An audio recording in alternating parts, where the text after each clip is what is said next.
ने बनाया फूलों का लहंगा। मुरारी अपने गांव के मुखिया दीनदयाल के यहाँ माली का काम किया करता था और उसकी पत्नी मंगली घर में रहकर सिलाई का काम किया करती थी और वह आसपास के लोगों के कपड़े सिला करती थी। ऐसे ही दोनों पति पत्नी मिलकर मेहनत किया करते थे जिससे कि वो अपने घर की आर्थिक स्थिति को बदल सके और उनके साथ उनकी बेटी अंजना और उनकी बूढ़ी माँ सुलोचना भी रहा करती थी। ऐसे ही एक दिन जब मुरारी मुखिया के यहाँ से काम करके घर वापस आता है तो मंगली उसके लिए पानी लेकर आती है और कहती है, ये लीजिए जी, पानी पी लीजिए। वैसे भी आपको इतनी धूप में काम करके प्यास लग गई होगी। मंगली, हम गरीबों के लिए तो धूप बरसात सब एक बराबर होता है। हमें तो हर एक मौसम में कुछ न कुछ सहना ही पड़ता है। ये तो आपने सही कहा जी। अच्छा, अब आप खाना खा लीजिए। मैं बाजार जा रही हूँ क्योंकि आज मुझे सिलाई के कुछ पैसे मिले हैं, तो सोच रही थी कि जाकर माँ जी के लिए दवाइयाँ ले आती हूँ। मुरारी को शुरू से ही पेड़ पौधे में ज्यादा लगाव था, इसलिए उसे बचपन से ही बगीचों में काम करने का बहुत शौक था। इसलिए वो मुखिया के यहाँ जो तरह तरह के फूल लगे होते हैं, उनके कुछ बीज वो अपने आंगन में लाकर लगा लेता है और उन्हें रोज सुबह शाम पानी देता है। ऐसे ही कुछ दिन बाद उसके आंगन में बड़े ही सुंदर सुंदर फूल लगने शुरू हो जाते हैं। अरे वाह पिताजी, आपने तो बहुत ही सुंदर सुंदर फूल लगाए हैं यहाँ पर और इनमें से कितनी अच्छी अच्छी खुशबू आ रही है और ये दिखने में भी कितना खूबसूरत लग रहा है। हाँ बेटा, क्योंकि इन फूलों को लगाने में तुम्हारे पिताजी ने बहुत मेहनत की है।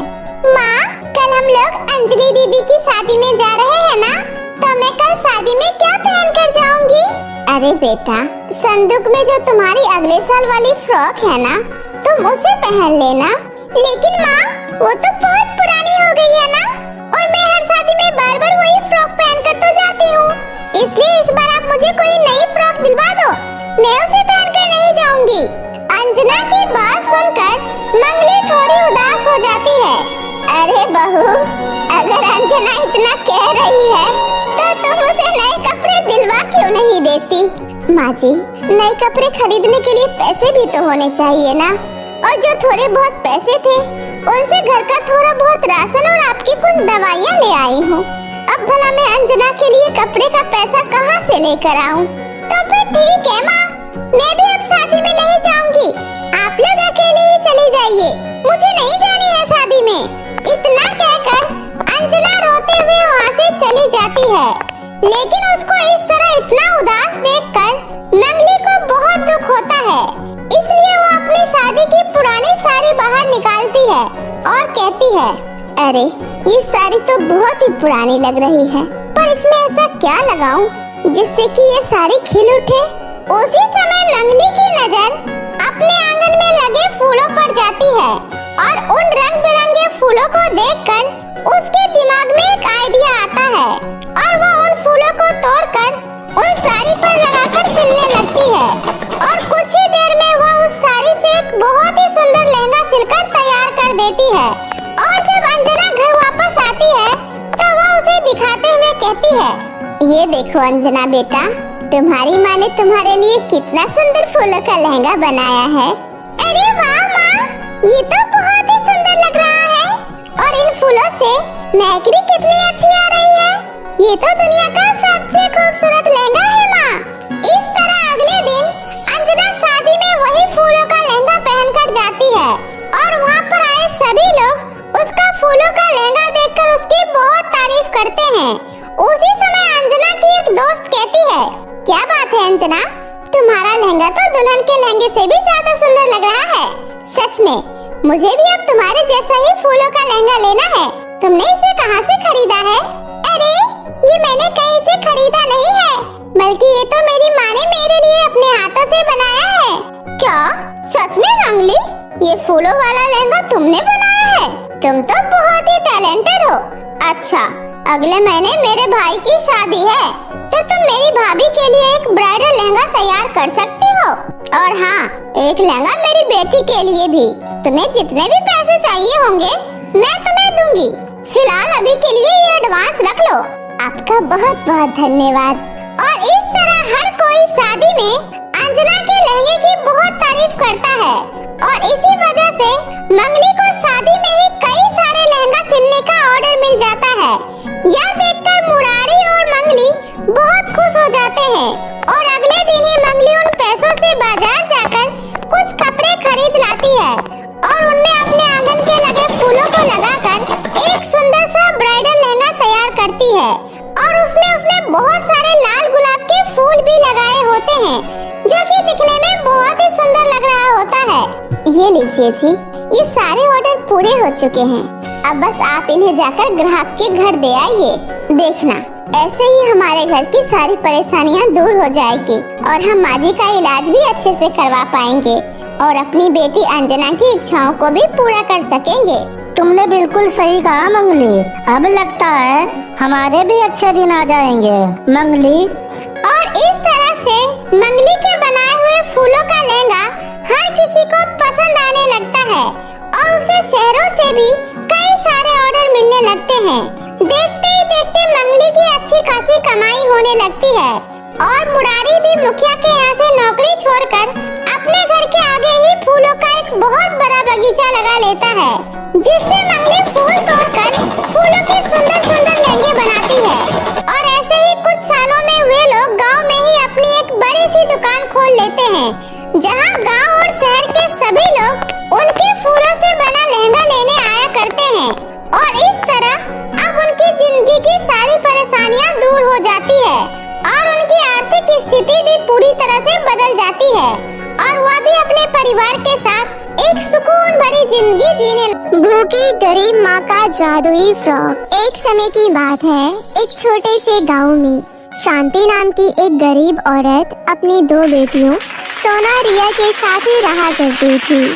शांति का परिवार बहुत ही गरीब था, इसलिए वो अपना घर चलाने के लिए लोगों के घर में साफ सफाई का काम किया करती थी और दिन रात काम करने के बाद भी वो अपने परिवार को सिर्फ 2 वक्त की रोटी ही खिला पाती थी। लेकिन वो फिर भी अपने दोनों बच्चों के साथ बहुत खुश रहती थी। ऐसी ही एक दिन जब शांति अपनी मालकिन के यहाँ खाना बना रही होती है तो वहाँ पर थोड़ा सा खाना बच जाता है। उसी समय शांति सोचती है, क्यों ना मैं मालकिन से पूछकर ये खाना पैक करके अपने बच्चों के लिए ले जाऊं, वरना ये लोग तो ये खाना फेंक ही देंगे। इतना कहकर शांति वो बचा हुआ खाना एक थैली में पैक कर लेती है और सारा काम खत्म करके वो अपने घर वापस जाने लगती है। लेकिन उसी समय उसकी मालकिन विमला उसे रोक लेती है और उसे गुस्से में चिल्लाते हुए कहती है, अरे शांति, ये तू थैली में क्या लेकर जा रही है? कहीं कुछ चुरा कर तो नहीं ले जा रही है? जरा दिखा मुझे। नहीं नहीं मालकिन, ये तो मैं वो बचा हुआ खाना अपने बच्चों के लिए लेकर जा रही थी। अच्छा, मैंने क्या यहाँ तेरे बच्चों के लिए अनाथ आश्रम खोल रखा है जो तू बिना मुझसे पूछे ये खाना लेकर जा रही है? मुझे माफ कर देना मालकिन, मैं दोबारा ऐसी गलती कभी नहीं करूँगी। मैं इसे वापस रख देती हूँ। कहीं तू जानबूझकर तो नहीं ज्यादा खाना बनाती है, ये सोचकर कि तू बचा हुआ खाना अपने बच्चों के लिए ले जाएगी? नहीं मालकिन, मैं ऐसा बिल्कुल भी नहीं सोचती। वो तो आज साहब ने खाना नहीं खाया था, इसलिए ये खाना बच गया, वरना मैंने तो हिसाब से ही खाना बनाया था। तो जैसी नौकरानी की इतनी हिम्मत, तुम मुझसे जुबान लड़ा रही है? रुक, मैं अभी तुझे काम से निकालती हूँ। आज के बाद तुझे काम पर आने की कोई जरूरत नहीं है। मुझे माफ कर दो मालकिन, पर मुझे काम पर से मत निकालिए। मैं दोबारा ऐसी गलती कभी नहीं करूँगी। शांति के इतना कहने पर भी विमला उसकी एक नहीं सुनती और उसे काम पर से निकाल देती है और शांति बेचारी आंखों में आंसू लिए वहाँ से चली जाती है और विमला उसे उसके काम के पैसे भी नहीं देती है, जिसकी वजह से शांति को बहुत बुरा लगता है। और ऐसे ही थोड़ी दूर चलने के बाद शांति देखती है कि कुछ लोग डस्टबिन में बहुत सारा खाना फेंक रहे होते हैं और ये सब देखकर शांति सोचती है, हे भगवान, यहाँ हम गरीब लोग ईमानदारी से काम करने के बाद भी 2 वक्त की रोटी नहीं खा पाते हैं और यहाँ ये लोग हैं जो खाने को इस तरह बर्बाद कर रहे हैं। पता नहीं हम गरीब लोग और इन लोगों में इतना फर्क क्यों है। शांति इतना कहकर अपने घर आ जाती है, जहाँ घर में उसकी बेटियाँ कब से उसका इंतजार कर रही होती है।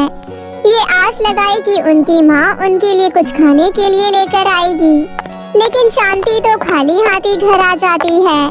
लेकिन जब वो अपनी बेटियों का चेहरा देखती है तो उसे बहुत बुरा लगता है। उसी समय उसकी बड़ी बेटी रिया उससे कहती है, माँ आज आप हमारे लिए क्या लेकर आई हो? आपको पता है हमें कब से बहुत तेज भूख लगी है। हाँ माँ, दीदी सही कह रही है, मुझे भी बहुत तेज भूख लग रही है। मेरे प्यारे बच्चों, मुझे माफ कर देना, पर मैं आज तुम्हारे लिए कुछ भी नहीं ला पाई। पर तुम लोग चिंता मत करो, मैं तुम्हारे लिए जल्दी से कुछ खाने के लिए बना देती हूँ। तुम लोग बस थोड़ा और इंतजार कर लो। इतना कहकर शांति रसोई में चली जाती है, लेकिन उसकी रसोई में सिर्फ एक मुट्ठी आटा ही होता है और कल की बची कुची कुछ सूखी सब्जियां ही पड़ी होती है। उन्हीं से शांति अपने दोनों बच्चों के लिए कुछ खाने के लिए बना देती है और उन्हें खाने के लिए दे देती है, लेकिन वो खुद भूखी ही रह जाती है क्योंकि उसके खाने के लिए कुछ भी नहीं बचता। इसलिए वो पानी पीकर ही अपनी भूख मिटा लेती है और शाम के खाने का इंतजाम करने के लिए शांति घर से बाहर चली जाती है और वो आसपास सभी दुकानों में काम ढूंढने की बहुत कोशिश करती है, लेकिन उसे कोई भी काम नहीं देता और दिन भर रोड पर भटकने के बाद वो निराश होकर अपने घर वापस आ रही होती है। उसी समय उसे रास्ते में एक आम का पेड़ दिखाई देता है, जिस पर से शांति कुछ आम तोड़कर अपने घर ले आती है। देखो बच्चों, आज हम शाम को आम खाकर ही सोएंगे, बहुत मजा आएगा ये रसीले आम खाने में। इतना कहकर शांति उन आमों को काटकर अपने बच्चों को खाने के लिए दे देती है और उस दिन उसके बच्चे वो आम खाकर बहुत खुश होते हैं क्योंकि वो आम बहुत ही ज्यादा स्वादिष्ट थे। सच में माँ, ये आम तो बहुत ही स्वादिष्ट है। आप ये आम कहाँ से लाई हैं?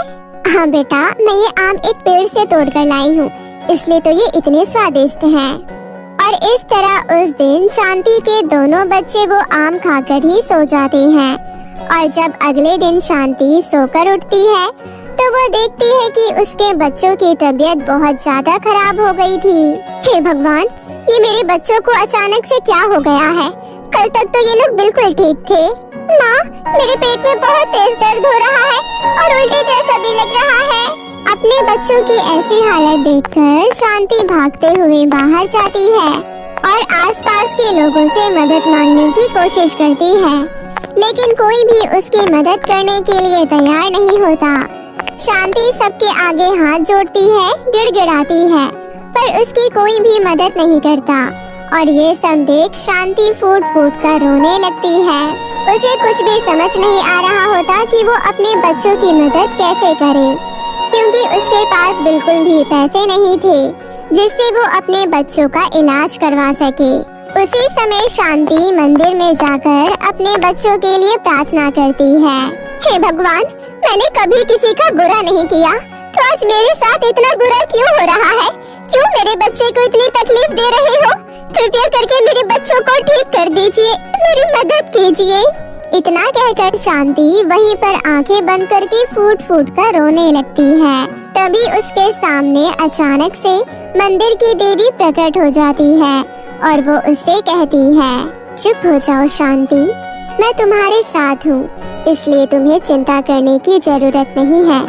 मैं तुम्हारी मदद करूँगी क्योंकि मुझे पता है कि तुम एक बहुत ही अच्छी इंसान हो, पर तुम्हारे साथ बहुत गलत हुआ है और इस समय तुम्हारे बच्चे भी बहुत ज्यादा तकलीफ में हैं।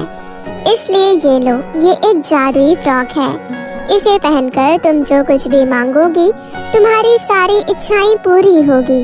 लेकिन कभी भी इस जादुई फ्रॉक का कोई गलत इस्तेमाल मत करना, बल्कि इससे गरीब और लाचार लोगों की मदद करने की कोशिश करना।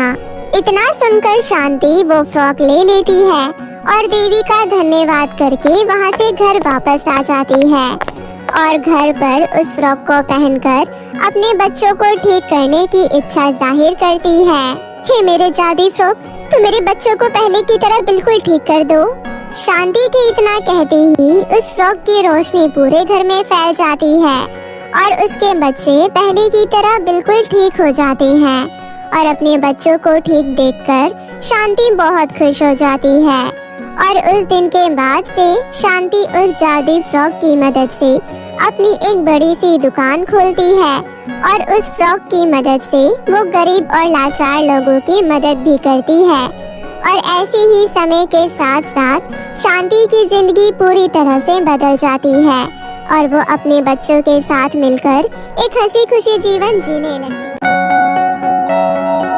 शिवानी की उम्र अब 21 साल की हो गई थी और उसके माता पिता को अब दिन रात उसकी शादी की चिंता लगी रहती थी, क्योंकि शिवानी दिखने में बहुत ही ज्यादा काली थी और गरीब भी, इसलिए उससे कोई भी शादी नहीं करना चाहता था।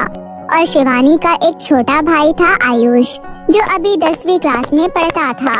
और ऐसे ही एक दिन शिवानी के पिता महेश अपनी पत्नी उर्मिला से कहते हैं, उर्मिला, अब तो मुझे लगता है कि भगवान को किसी गरीब के घर बेटी को जन्म देना ही नहीं चाहिए। सही कह रही हो जी आप। आजकल के लोग लड़की के गुण, उसकी अच्छाइयाँ नहीं देखते, बल्कि उसकी ऊपरी सुंदरता और वो दहेज में अपने साथ क्या लेकर आ रही है, बस यही सब आजकल लोग देखते हैं। मुझे तो बस दिन रात अपनी बेटी की शादी की चिंता लगी रहती है कि कहीं उसके काले रंग और मेरी गरीबी की वजह से उसकी उम्र ना निकल जाए।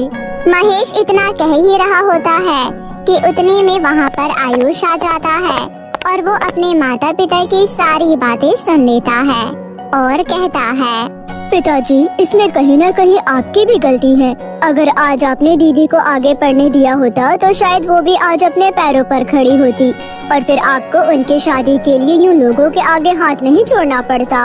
आयुष चुप बिल्कुल। जब तुम्हें कुछ पता नहीं है तो यूं बीच में सलाह नहीं देनी चाहिए।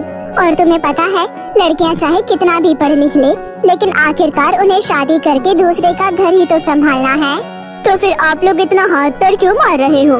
कर दो ना दीदी की शादी। अरे माँ, आजकल ऐसी सोच कौन रखता है? आपको पता है आजकल लोग अपनी पढ़ाई के जरिए क्या कुछ नहीं कर रहे हैं, और मेरी दीदी तो पढ़ाई में मुझसे भी ज्यादा तेज थी। तो अगर आज आप लोगों ने उन्हें मौका दिया होता तो शायद वो भी आज अपनी जिंदगी में कुछ कर ली होती। आयुष, अब तुम अपनी बकवास बंद करो और जाकर अंदर अपने कपड़े बदल लो। इतना सुनकर आयुष गुस्से में वहाँ से चला जाता है। तभी शिवानी उससे कहती है, आयुष, माता पिता से इस तरह से बात मत किया करो, वो हमारे बड़े हैं, तो वो जो हमारे बारे में सोचते हैं वो अच्छा ही होगा। क्या अच्छा सोचते हैं दीदी? अगर आज उन लोगों ने आपको आगे पढ़ने दिया होता तो आज आप भी अच्छी कंपनी में जॉब कर रही होती, फिर आपके लिए भी ना रिश्तों की लाइन लग जाती। अच्छा ठीक है मेरे प्यारे भाई, अब तुम शांत हो जाओ और खाना खा लो। एक तो दीदी आप भी ना कभी अपने लिए आवाज नहीं उठाती हो। अरे तो मैं किसके सामने अपनी आवाज उठाऊं? वो सब मेरे अपने ही तो हैं। इतना कहकर शिवानी आयुष को शांत करवा देती है और कुछ दिन बाद मेनका नाम की एक औरत एक रिश्ता लेकर शिवानी के घर आती है और कहती है, अरे शिवानी की माँ, मैं तेरी बेटी के लिए एक बहुत ही अच्छे घर का रिश्ता लाई हूँ। वैसे तो लड़के वाले बहुत ही ज्यादा अमीर है और उसके घर में कई नौकर चाकर भी है, तो तुम्हारी बेटी वहाँ पर राज करेगी, राज। मेनका बहन, लड़का क्या करता है? अरे शहर की बहुत बड़ी कंपनी में काम करता है लड़का और अच्छा खासा कमा लेता है। अरे जब वो लोग इतने ज्यादा अमीर है तो वो मुझ जैसी गरीब की काली बेटी से शादी क्यों करना चाहेंगे? अरे क्योंकि उन लोगों को गांव की एक सीधी साधी लड़की चाहिए, उनको रंग रूप से कोई फर्क नहीं पड़ता है। इसलिए मैंने उन लोगों को तुम्हारी बेटी के बारे में बताया था, तो मालकिन ने हाँ कर दिया। इसलिए अब तुम ज्यादा मत सोचो शिवानी की माँ, और इस रिश्ते के लिए हाँ कर दो। इतना सुनकर उर्मिला और महेश इस रिश्ते के लिए मान जाते हैं और कुछ ही दिनों में राकेश के साथ शिवानी की शादी कर देते हैं। और दहेज के नाम पर महेश से जितना कुछ बन पाता है वो शिवानी को छोटा मोटा सामान दे देता है। लेकिन आज वो इस बात से बहुत खुश था कि उसने अपनी बेटी की शादी इतने बड़े घर में की है जहां उसे कभी भी किसी तरह की कोई तकलीफ नहीं होगी। लेकिन ऐसा कुछ नहीं होता, क्योंकि जब शिवानी शादी करके अपने ससुराल जाती है तो उसकी सास मीनाक्षी उससे कहती है, अरे इधर उधर क्या देख रही हो? आज तक तुमने कभी इतना बड़ा घर देखा भी है?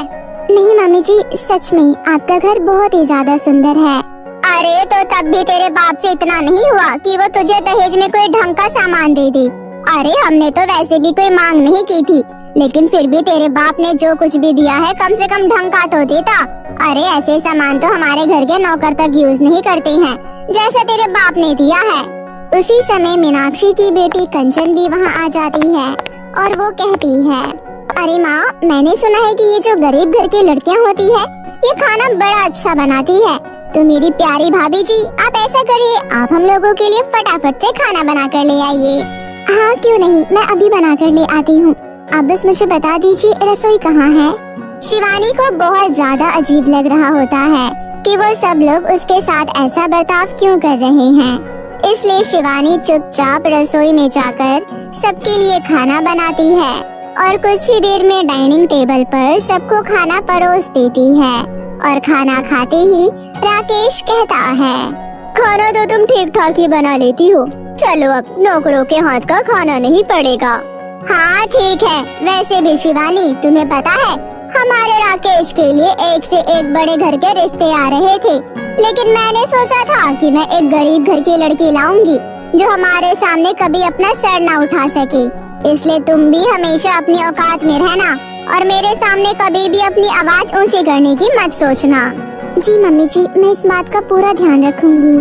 कहने को तो शिवानी इतने बड़े घर की बहू थी, लेकिन उस घर में उसकी हालत सिर्फ एक नौकरों जैसी थी, क्योंकि हर छोटी छोटी बात और हर किसी की गलती पर मीनाक्षी और कंचन उसे हमेशा नीचा दिखाया करती थी। ऐसे ही एक दिन, अरे भाभी, आज मेरी कुछ फ्रेंड घर आ रही है, इसलिए आप ये वाले कपड़े पहनकर उनके सामने आना, क्योंकि मुझे आपके ये गरीबों वाले कपड़े बिल्कुल भी पसंद नहीं हैं। इसलिए आप मेरे फ्रेंडों के सामने मेरी इंसल्ट मत करवा देना। पर कंचन, मेरे इन कपड़ों में क्या खराबी है? अरे कौन से कपड़े? आप इन्हें कपड़े कहती हैं? अरे ऐसे कपड़ों के तो हमारे घर पोछे तक नहीं बनते और आप इसे कपड़े कह रही हो? अरे लगता है अभी तक आपको हमारे स्टैंडर्ड का पता नहीं चला। पता नहीं कौन से घटिया मार्केट से आपके बाप ने आपको ये कपड़े खरीद कर दिए थे। कंचन इतना कह ही रही होती है कि उसी समय वहाँ पर आयुष आ जाता है और वो कंचन की सारी बातें सुन लेता है। अरे आप ये किस तरह से बात कर रही हो मेरी दीदी से? अरे आयुष, तुम कब आए? और छोड़ो इन बातों को, तुम चलो मेरे साथ। इतना कहकर शिवानी आयुष को अपने कमरे में लेकर जाती है, जहाँ आयुष उससे कहता है, दीदी वो किस तरीके से बात कर रही थी आपसे और आप चुपचाप ये सब सुन रही हैं? इसका मतलब आप यहाँ पर बिल्कुल भी खुश नहीं हो। बताओ दीदी, और मुझे सब सच सच बताना। आयुष के इतना कहने पर शिवानी उसे सारी बातें बता देती है।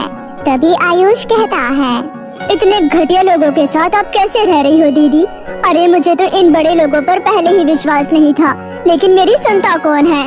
तुम परेशान मत हो आयुष, सब ठीक हो जाएगा। और इसी तरह कई साल बीत जाते हैं और उसी बीच शिवानी एक बेटी को जन्म देती है। अरे पहले ही हम इस मनहूस को अपने घर उठा कर ले आए और अब इसने अपने ही जैसे एक मनहूस को जन्म दे दिया। अरे मुझे अपने कुल को आगे बढ़ाने के लिए एक बेटा चाहिए था, लेकिन इस मनहूस ने एक बेटी को जन्म दे दिया है। इस तरह मीनाक्षी और राकेश शिवानी और उसकी बेटी को ताने देने लग जाते हैं और शिवानी उन लोगों की बातें सुन सुनकर मन ही मन कमजोर पड़ती जा रही थी।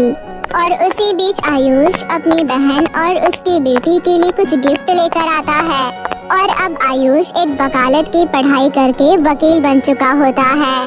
दीदी क्या हुआ? आज आप इतनी कमजोर क्यों लग रही हो?